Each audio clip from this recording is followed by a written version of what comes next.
Hello everyone, welcome back to our next part of this chapter. In the last class, we have completed this one, the large reservoir of Dholavira, जिसके बारे में हमने पढ़ा था कि धोलावीरा में जो है एक सबसे बड़ा रिजर्वायर मिला है and you already know what is reservoir. Human made जो होता है जिसके अंदर वाटर को स्टोर किया जाता है, that is known as reservoir, है ना. तो आज हम उसके नेक्स्ट पार्ट से शुरू करते हैं. तो देखो, हमने पढ़ लिया कि हड़प्पन सिविलाइजेशन क्या है, इंडस सरस्वती सिविलाइजेशन भी इसको बोलते हैं. आर्कियोलॉजिस्ट ने इसको अलग अलग तरीके के नाम दिए, है ना. अब हम ये पढ़ेंगे कि व्हाट डिड द हड़प्पन ईट. जो ये हड़प्पन सिविलाइजेशन के लोग थे, ये लोग खाते क्या थे, है ना. क्योंकि हमें पता है कि this was the first ever civilization, है ना. सबसे पहला ऐसा सिविलाइजेशन जो था ये शुरू हुआ था. तो लोग खाते पीते क्या थे, जब ये जंगलों में रहा करते थे तब तो ये फ्रूट्स वेजिटेबल्स ये सब खाया करते थे. लेकिन जब इन्होंने सेटलमेंट स्टार्ट किया तब ये लोग क्या खाते थे. तो सबसे पहले हम ये जानते हैं कि हड़प्पन जो है ग्रू सीरियल्स, है ना. बार्ले, व्हीट, मिलेट्स, कुछ तरीके के राइस, एडिशन में कहें तो कुछ पल्सेस, ये सारी चीजें जो है ये लोग क्या करते थे, उगाया करते थे. वेराइटीज ऑफ वेजिटेबल्स खाया करते थे. और ये सब तो वेज में हो गया कि क्या खाते थे ना, बार्ले, व्हीट, मिलेट्स, जो कुछ भी बेसिकली हमारे आर्कियोलॉजिस्ट को एक्सकवेशन के दौरान मिला है, उन्होंने ये इस बात से ये अंदाजा लगा लिया कि हड़प्पन सिविलाइजेशन के जो लोग थे वो ये सारी चीजें खाया करते थे. So now sometime in addition to pulses we already knew it, they were also in first in Eurasia to grow cotton. Eurasia क्या होता है, यूरोप एंड एशिया, है ना. यूरोप प्लस एशिया, इन दोनों को मिला के बनाया जाता है हमारा यूरेशिया. तो यूरेशिया में हड़प्पन सिविलाइजेशन के लोग फर्स्ट थे जिन्होंने कॉटन ग्रो किया, विच दे यूज टू वीव क्लोथ्स, है ना.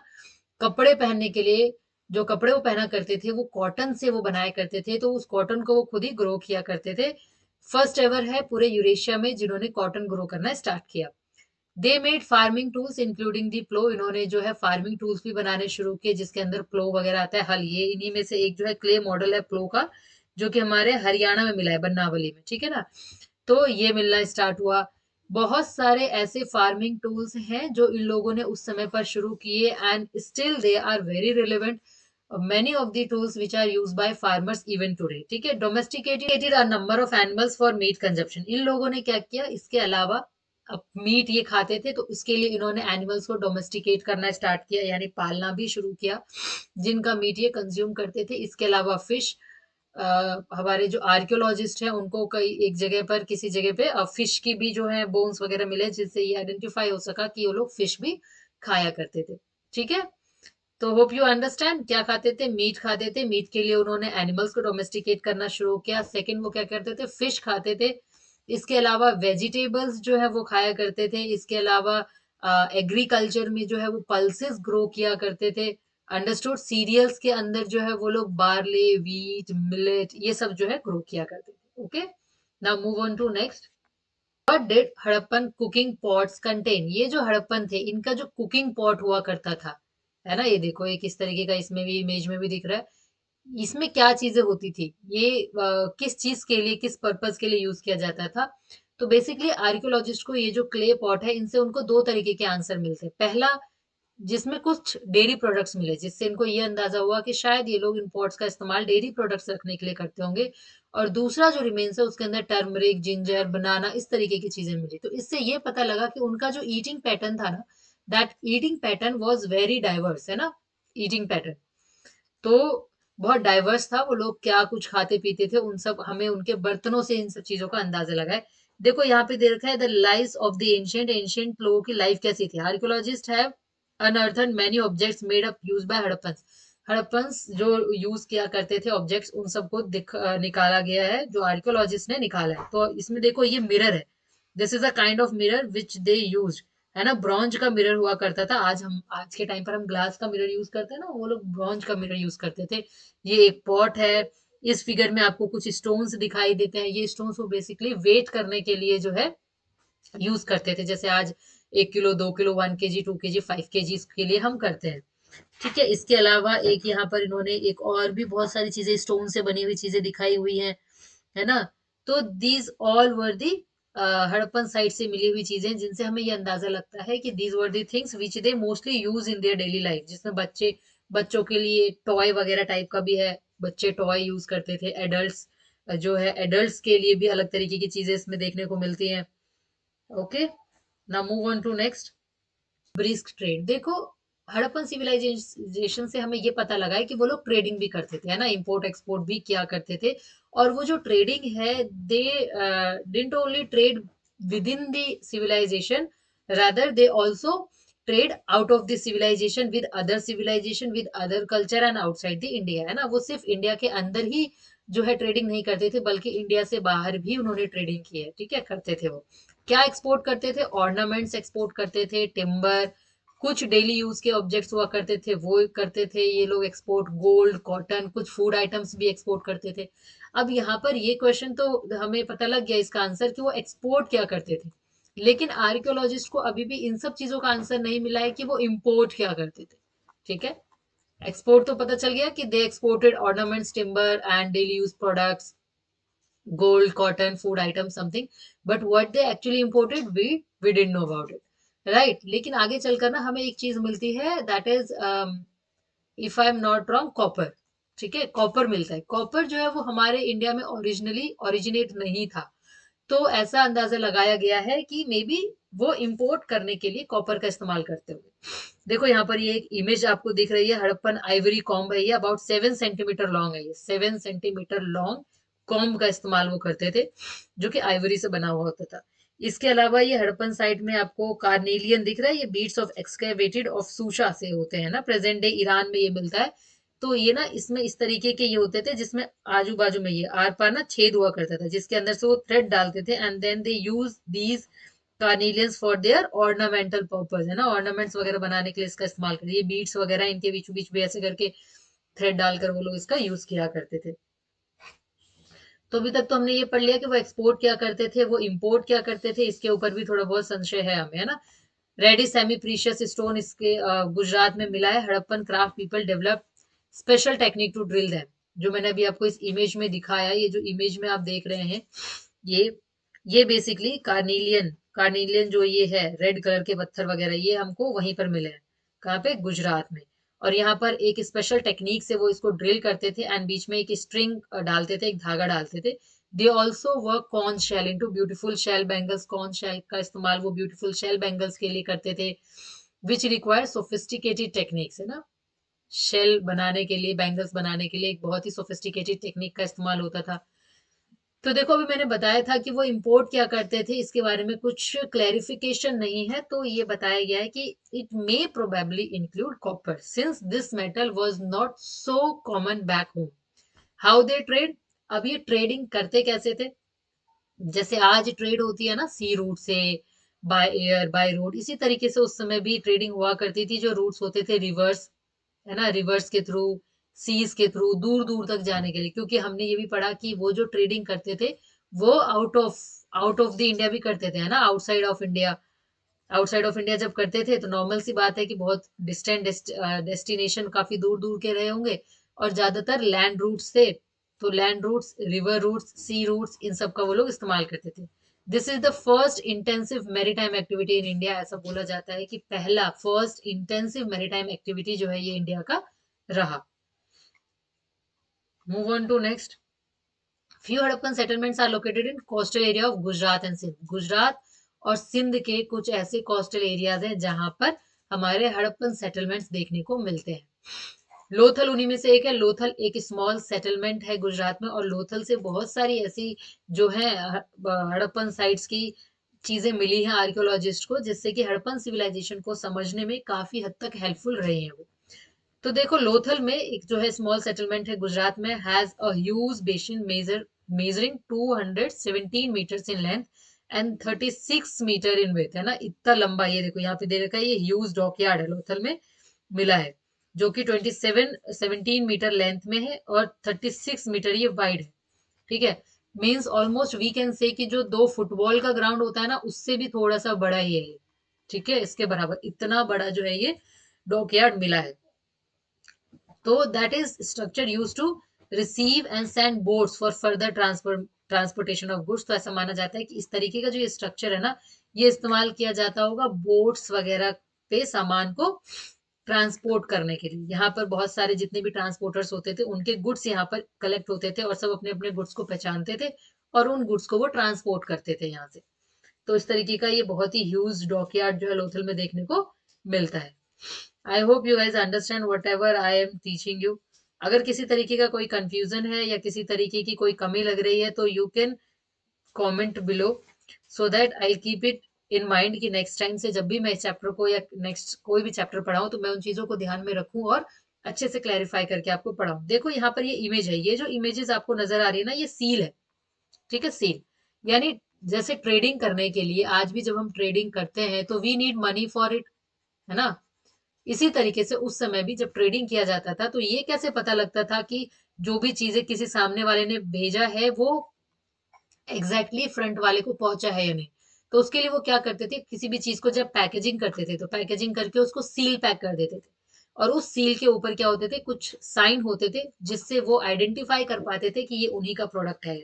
ठीक है, ये जो है स्टीटाइट से मिलके बने हुए होते थे। स्टीटाइट क्या होता है, एक सॉफ्ट स्टोन होता है जिसको इजी होता है हीट करके उसके ऊपर किसी भी तरीके के साइन को मार्क करना, है ना।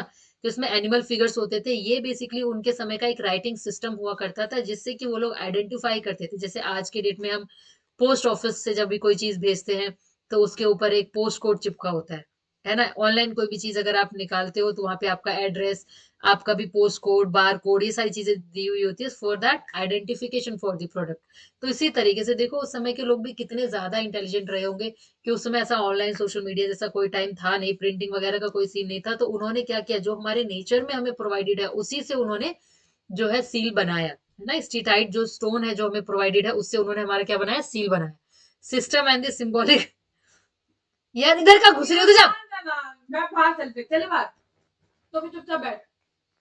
System and symbolic meaning of animal figures are yet to be understand. अब ये जो जितने भी ये राइटिंग सिस्टम है, जितने भी सिंबॉलिक जो मीनिंग्स है एनिमल फिगर्स की, वो अभी भी समझना बाकी है। अभी भी हम पूरी तरीके से नहीं समझ सकते क्योंकि as earlier I have told you कि हिस्ट्री जो है it is not 100% true what we interpreted, right. हमने क्या इंटरप्रेट किया है वो 100% ट्रू नहीं हो सकता।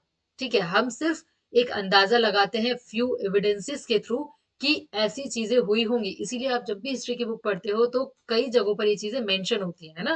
तो ऐसे ही इन्होंने ये भी बताया कि आर्कियोलॉजिस्ट के लिए अभी भी ये अंडरस्टैंड प्रॉपर तरीके से करना थोड़ा सा अभी भी मुश्किल रहा है, क्योंकि एनिमल फिगर्स एक्चुअली में क्या सिंबलाइज करते हैं अभी इसका फाइंड आउट हम नहीं कर पाए।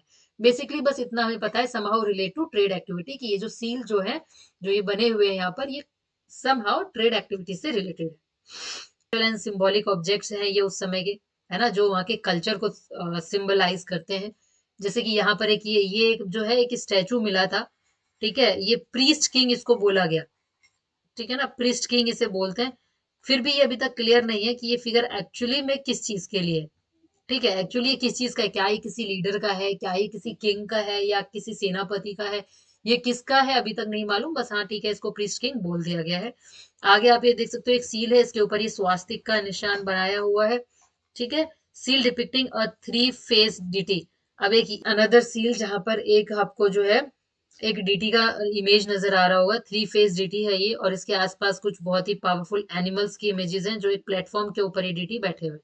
अब इन सभी इमेजेस का क्या करेक्ट मीनिंग है, we need to understand this.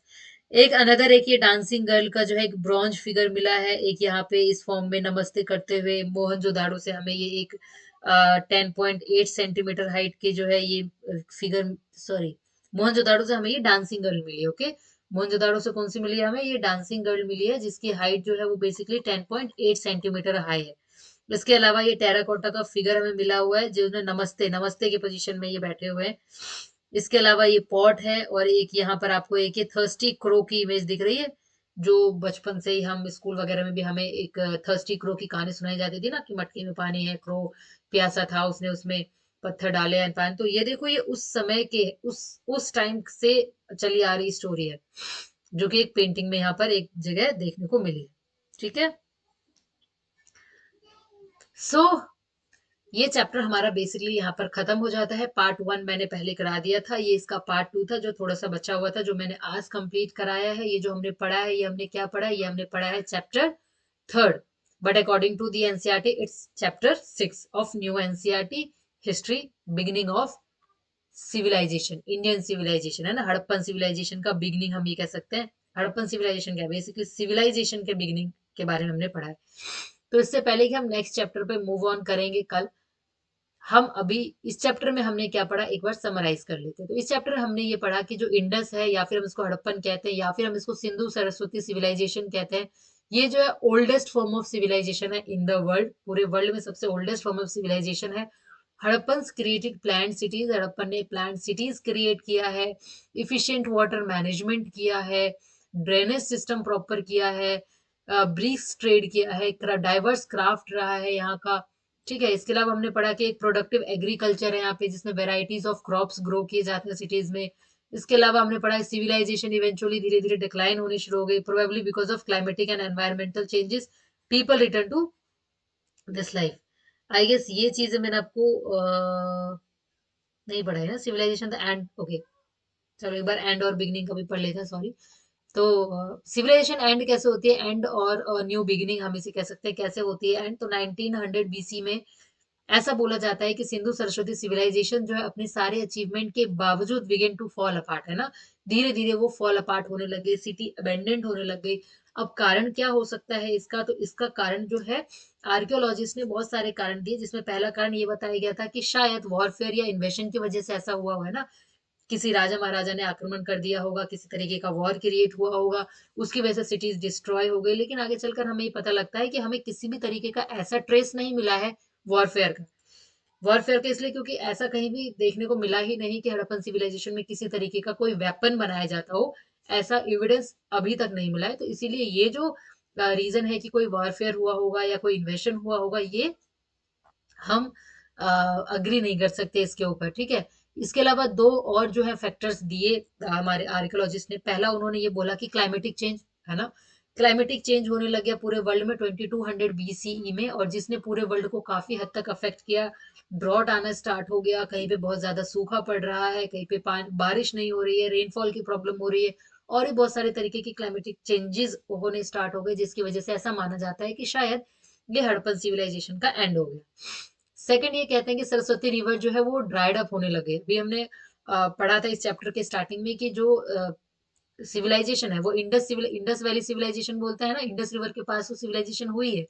Saraswati river के आसपास भी उस समय सिविलाइजेशन हुई थी, लेकिन क्योंकि अभी जो सरस्वती रिवर है वो टाइम के साथ ड्राई अप हो गई है ना, तो वो वाला एरिया जो है काफी हद तक अफेक्ट हुआ।